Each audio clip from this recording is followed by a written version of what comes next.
Moin Leute, in diesem Video wollen wir den Spielertod behandeln, das heißt der Player Paladin.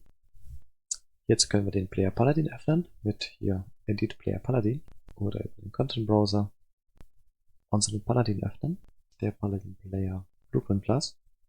In den Klassen-Defaults haben wir ja seine Statistiken schon, also die Stats schon aufgesetzt. Den Damage Event von der Elternklasse wollen wir in diesem Blueprint Player Paladin überschreiben an der Stelle.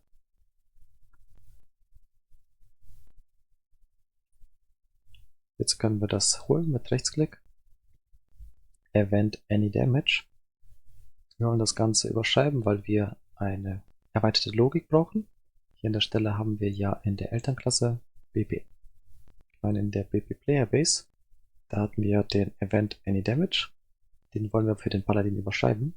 Der soll ja nicht einfach nur Schaden bekommen, sondern der Paladin, der soll auch Schaden blockieren dürfen. Also wenn er so ein Schild hat, darf er auch blocken.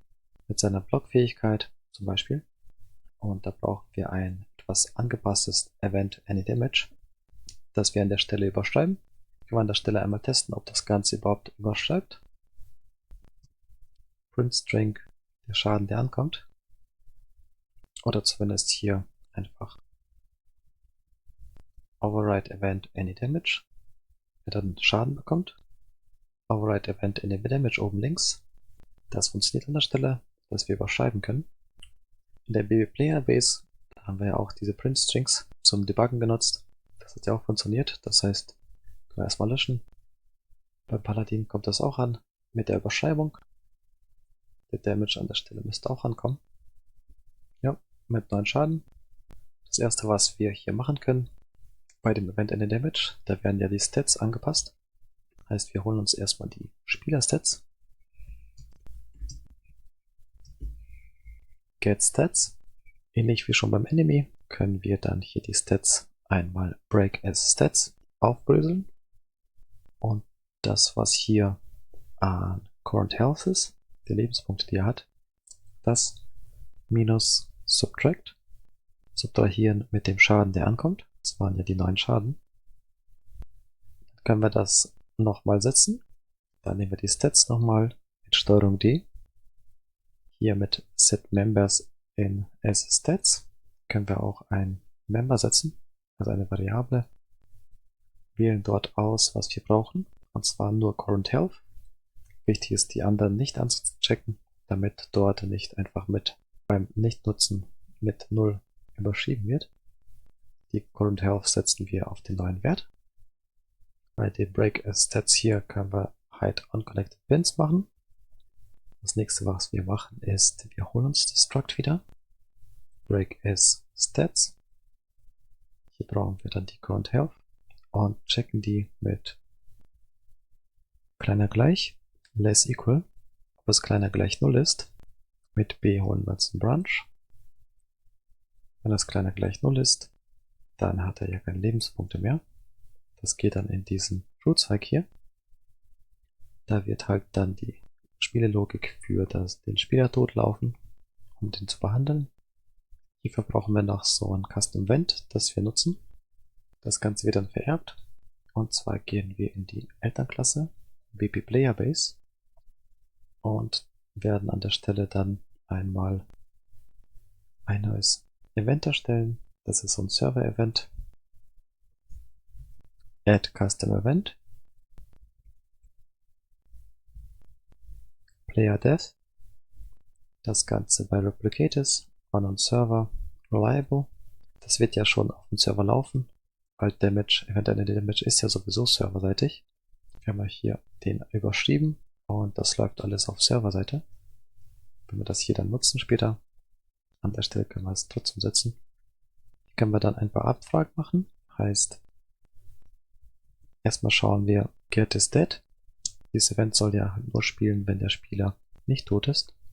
Das heißt hier Not Boolean mit B ein Branch.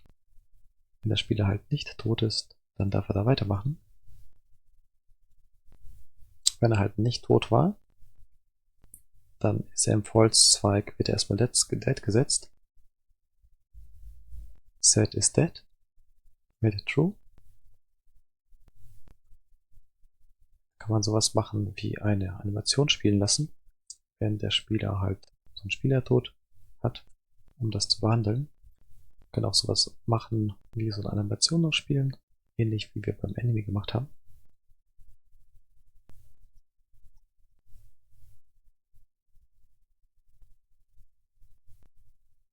Auch sowas in der Richtung wie mit diesem Multicast, den wir hier gemacht haben, um die ganzen anderen Spieler zu informieren, wenn jemand da umfällt. Jetzt können wir in der BP Player Base ein nächstes Custom Event machen, ein Multicast, Add Custom Event, Multiplayer Des, Multicast Reliable. Jetzt haben wir so ein ähnliches Space-Up wie bei der Enemy Base mit dem Multicast. Wo man das Ganze noch unterbringen ist in dem Animationsblueprint. Das können wir uns auch mal anschauen, wie man das in dem Animation Blueprint macht. Wir müssen ja nicht das gleiche machen wie bei dem Enemy hier. Jetzt können wir den Weg mal über Animationsblueprint gehen. Beim Paladin haben wir ja unser Anim BP Paladin. Da ist Animation Blueprint. Das öffnen wir einmal. Das Ganze können wir dann über ein Interface machen. Bei den Class Settings können wir hier so ein Interface implementieren. Bei dem Animation Blueprint dafür. Jetzt gehen wir in den Content Browser. Dort haben wir im Main Folder, zum Main Ordner, die Interfaces. Da werden wir ein weiteres Interface anlegen.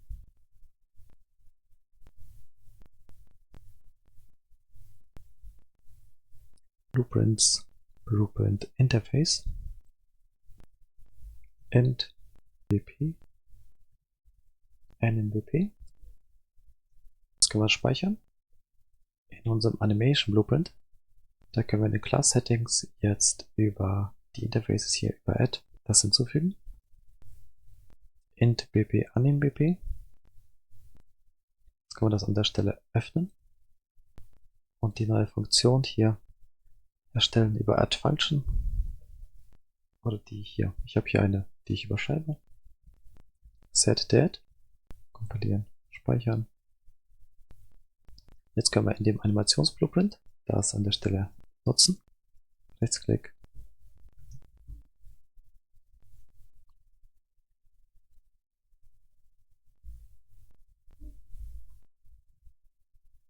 Kompilieren und speichern das mal. Nach dem Kompilieren und Speichern haben wir unter Add Event, Event Set Dead. Hier werden wir dann einen Boolean auf True setzen, ob er tot ist. Bei Variablen haben wir so ein isDead, Set isDead. Das wird an der Stelle True, mit dem Haken. Compile Save.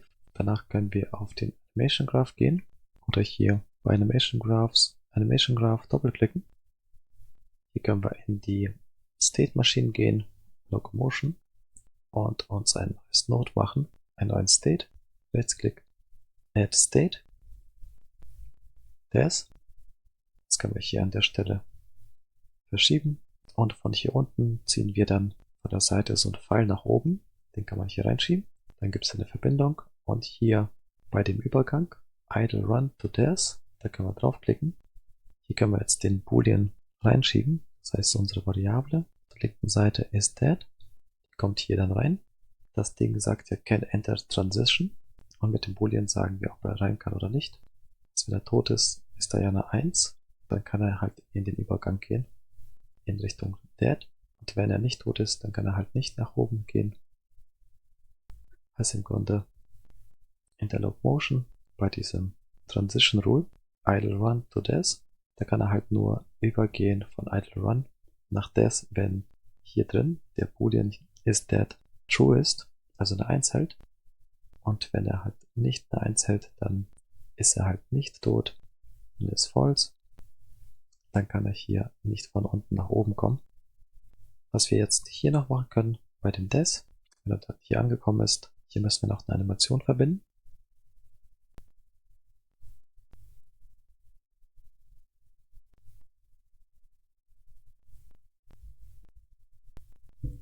Da ist die. Wir haben da so eine Des Animation vom Heroes Terror Animations.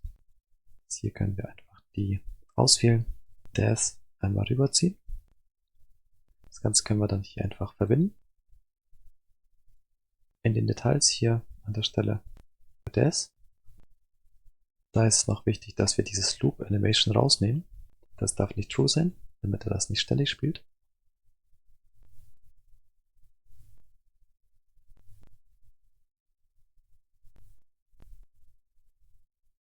Ja, das heißt, dieses Looping Animation muss da raus. Bei des, das müsste soweit passen. Hier haben wir noch so Anim Preview, mit dem kann man das Ganze noch gucken. Wir können die Variable hier mal setzen, bis ist dead. Dann sehen wir, dass der Spieler halt umfällt und ja, tot spielt. So haben wir dieses Ganze behandelt hier. Und der spielt das halt nur einmal im Loop. Haben wir ja deaktiviert. Das ist halt der Weg über die Animation Montage an der Stelle. Im Event Graph haben wir jetzt ja dieses Event ZS. Wie kann man das Ganze jetzt aufrufen? Das ist ja ein Interface. Im Player Paladin wollen wir das ja verwenden. Heißt im Player Base, da können wir dann weitermachen. An der Stelle ist es noch nicht so ganz ja, nötig, hier diesen Weg zu gehen, wie wir das bei dem Enemy gemacht haben. Wir machen das Ganze hier über die Animation Blueprint. Das heißt, können wir das darüber einfach abgedeckt wird dann. Wir können uns ja die Animation Blueprint holen, indem wir einmal hier auf der linken Seite die Mesh holen vom Spieler. Danach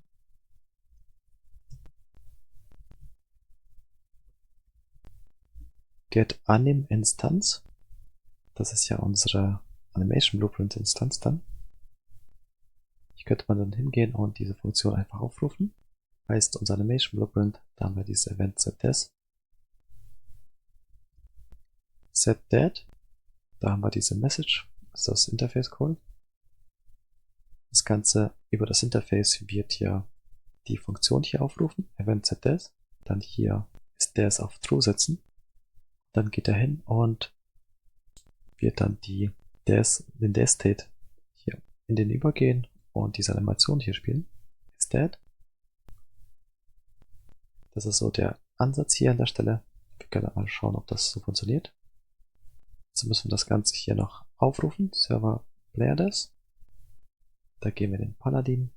Und wenn der Paladin hier bei Event Enemy Damage dann an der Stelle ist, wo er keine Hitpoints mehr hat, kleiner gleich 0, dann kann er bei True Call Function Server Player Des aufrufen. Das Ganze müsste soweit funktionieren. Wir werden sehen. Heißt, an der Stelle müsste es soweit ausreichen, sodass wir dann Multicast nicht mehr brauchen.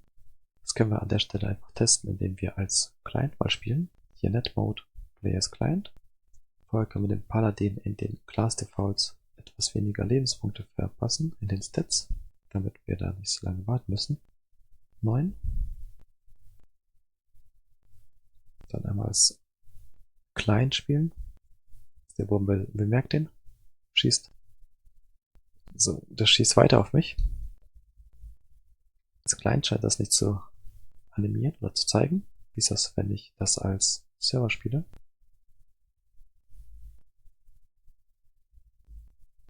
Der kann sich noch bewegen. An der Stelle hat er es noch nicht gemacht. Mal sehen, habe ich mich da irgendwie verschaut. Event Image. Dann kommt in den True-Zweig, kleiner 0. Server Player Des ist dead. Also wenn er nicht tot ist, dann darf er hier was machen. Dann ist er True. Dann liegt sie an dem Zweig. Der muss bei True weitermachen. Das heißt, wenn er nicht tot ist, dann darf er hier bei True weitermachen in der Player Base und ist dead auf True setzen. Und dann set er es auch entsprechend in dem Blueprint. Warten Save. Wenn er jetzt umgeht und von so einem Projektil getroffen wird, dann fällt er um. Ich kann mich noch still bewegen, aber die Animation hat er zumindest gespielt. Wie ist es, wenn ich als Client spiele? Das ist interessant an der Stelle. Als Client, wenn er angeschossen wird, dann passiert gar nichts, aber wird er ignoriert. Das heißt, Target ist weg. Heißt, hier muss die Animation vom Server halt übermittelt werden. Damit das alle dann mitbekommen, ich denke mal, diesen Part müssten wir dann nach unten verschieben in den Multicast. Mit Alt werde ich das hier einmal abstopseln, nach unten verschieben in den Player Base. Dann können wir das hier noch aufrufen. Multiplayer Des. Dann kommt er hier unten hin und wird das auch an alle Clients übermitteln. Spiele ich nochmal als Client. Und wir sehen, dass die Animation läuft. Sowohl auf Serverseite als auch auf Client-Seite. Jetzt ist die andere Stelle, dass wir uns noch bewegen können. Mit dem Korpus, der auf dem Boden liegt. Jetzt können wir uns den Spielercontroller einmal anschauen. Also der PC Dungeon Player Controller. Hier haben wir ja so etwas wie ein Interface, Event Movement Stop, Cannot Move State. Dann kann er sich halt nicht mehr bewegen. Den haben wir schon mal aufgesetzt. Den können wir in der Playerbase dann nutzen. Hierzu gehen wir wieder in den BP Playerbase. Hierzu brauchen wir eine Controller-Referenz. Sie können mal gucken, ob wir die hier haben. Bei Components. In der Playerbase haben wir es nicht. Beim Paladin. Hier war so eine Controller-Referenz schon mal genutzt. Das Ganze nutzen wir hier an der Stelle mit Set Controller Reference. An der Stelle macht es eventuell Sinn, dass wir das nach oben verschieben in die Elternklasse, in die BP Player Base. Das heißt, hier mit Alt einmal draufklicken, um das dorthin zu verschieben. Mit STRG X werde ich das einmal ausschneiden aus dem Player Paladin. Das Ganze wird dann nach oben verschieben. Das heißt, nicht auf dem BP Player Base. Wir haben dort ja noch eine weitere Elternklasse. Die BP Player Base ist ja von BP Base Charakter. Also wir gehen in die Anfangs BP Player Base Char. Dort können wir das einfügen. Das heißt, wir erinnern uns, die BP Player Base Char ist die Elternklasse von BP Player Base und BP Player Base von BP Player Paladin, da wo wir das rauskopiert haben. Das heißt, wir gehen in die BP Base Char an der Stelle. Wir können das hier bei Event Begin Play mit STRG V einmal einfügen und einstöpseln. Nach dem Kompilieren und Speichern haben wir hier so einen Error. Hier können wir einfach Rechtsklick drauf und Promote to Variable machen. Dann haben wir die Controller Ref, kompilieren und speichern das. Das Ganze hat noch immer einen Error, das heißt, die Variable, die erstellt wurde, mit Alt einmal rausstöpseln, wieder löschen und dann verbinden wir getController hier, Return Value mit der Variable dann, kompilieren und speichern. Irgendwie mag der das an der Stelle nochmal nicht. Ich werde den Setter einfach löschen und neu setzen. Controller Ref, einmal rüberziehen, Set Controller Ref, einstöpseln, Controller hier einmal zuweisen, kompilieren und speichern. Ist nicht immer gut, das Ganze auszuschneiden. Manchmal wäre Kopieren besser an der Stelle. Wir haben es ja aus der Player Paladin ausgeschnitten. Kann sein, dass das Kopieren etwas besser wäre und danach das hier löschen. Jetzt haben wir in die Eltern-Eltern-Klasse BP Base Char hier unseren Controller. Der wird ja nach unten vererbt über die Variable dann. Jetzt müsste man die Controller Ref vom Player Paladin da gegebenenfalls nochmal setzen. Wir haben hier Rechtsklick bei Controller Ref, Replace References. Hier haben wir die BP Base Char, Controller Ref. Get and Replace our References. Der hat jetzt 3 Referenzen hier einmal aktualisiert. Confirm. Das rein theoretisch müsste das hier einmal richtig referenziert sein. Und dann haben wir hier die nochmal. Und hier vorne nochmal, dass er die uns automatisch referenziert hat, dass wir die richtige Variable haben. Die von BP Base Char hier an der Stelle, die wir erstellt haben. So, alles klar. Ich weiß gar nicht, ob ihr das mitbekommen habt und ob ich das weiter aufgenommen habe. Heißt, ich werde es einfach kurz wiederholen. Event Begin Play, Player Paladin. Dort hatten wir die Referenz uns geholt zu Controller Ref. Die haben wir einmal verschoben, also diese 3 Optionen in die Eltern-Eltern-Klasse. Das ist die BP Base Char. Dort einfach rein verschoben. Dann hatten wir mit Rechtsklick Promote Variable hier das Ganze als Variable definiert und den Player Paladin dann entsprechend hier rausgelöscht und an den 3 Stellen, wo die referenziert war, Controller Ref, die einfach ersetzt von der Elternklasse. Über getController Ref wird man halt die andere Variable holen, sollte man die hier auf der linken Seite halt gelöscht haben, im Player Paladin.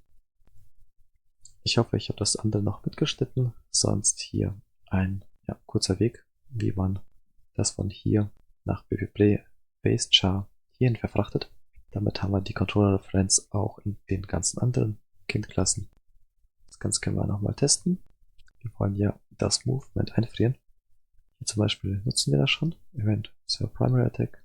Wenn der halt attackiert, die Controller Reference, dann soll er halt sich nicht bewegen dürfen, wenn er halt rumrennt. Ich laufe herum und stoppe nicht, wenn ich angreife. Das funktioniert an der Stelle nicht so wie gewollt. Können wir mal gucken, ob das überhaupt hier ankommt.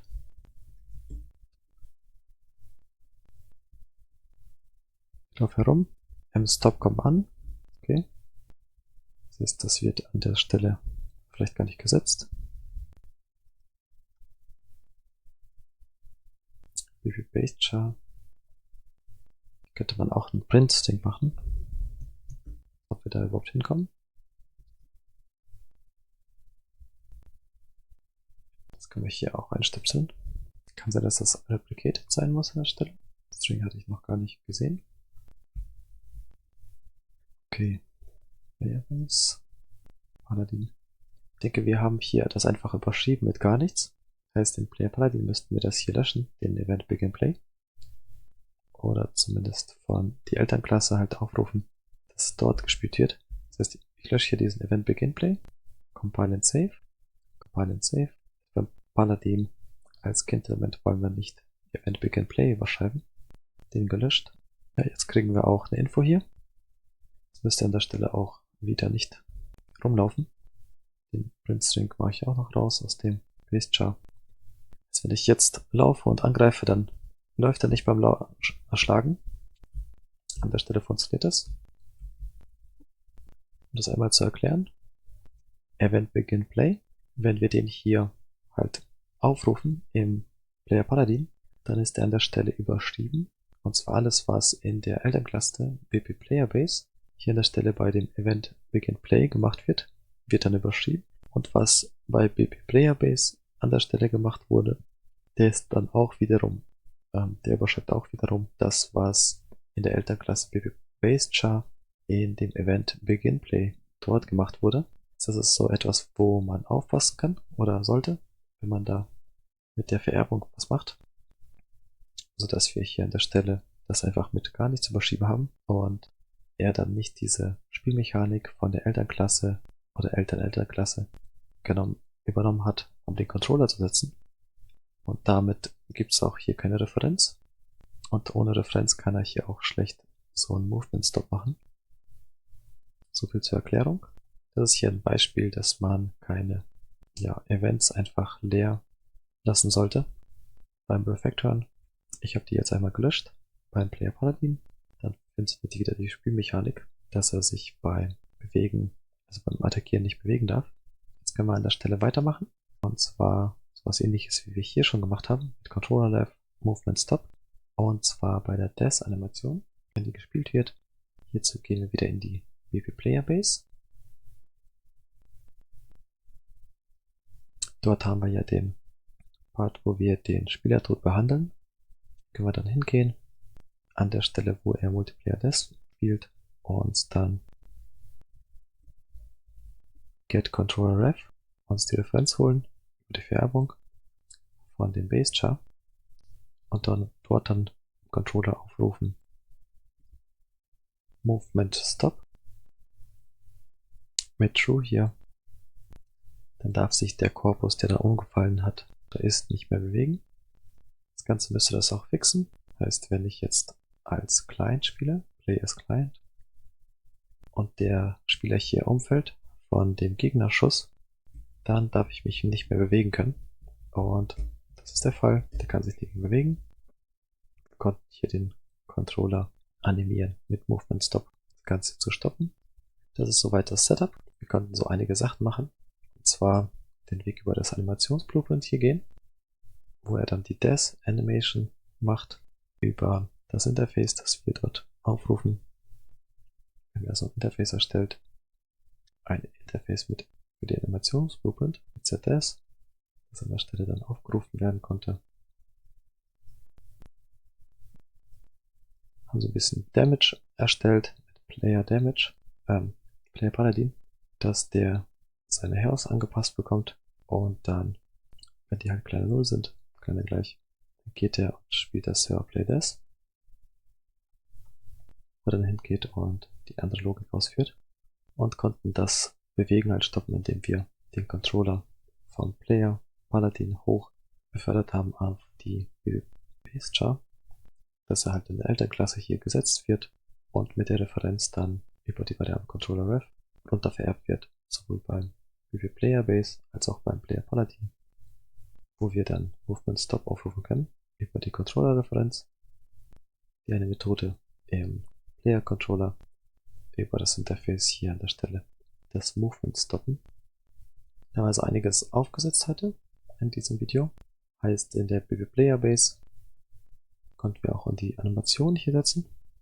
Kann sich in Erinnerung rufen, dass also Multicast-Geschichten eher so für Animationen wichtig sind, Richtung visuelle Sachen, damit das schön aussieht bei allen Clients. Und hier oben sind wir ja schon auf Serverseite, wo wir dann das Ganze hier machen. Was man hier noch machen kann, ist, der Korpus liegt jetzt rum und nach einem Delay kann man den Korpus dann entfernen. Heißt Delay, also was nehmen wir in 6 Sekunden, liegt er dann rum, und Destroy Actor, dass der dann zerstört wird. Den Spieler kann man dann einfach wieder respawnen an der Stelle. Diesen Respawn können wir ein weiteres Event aufsetzen. Also wir können hier einfach Rechtsklick, Add Custom Event, Server-Respawn Player Char, Replicates, Run on Server, Reliable.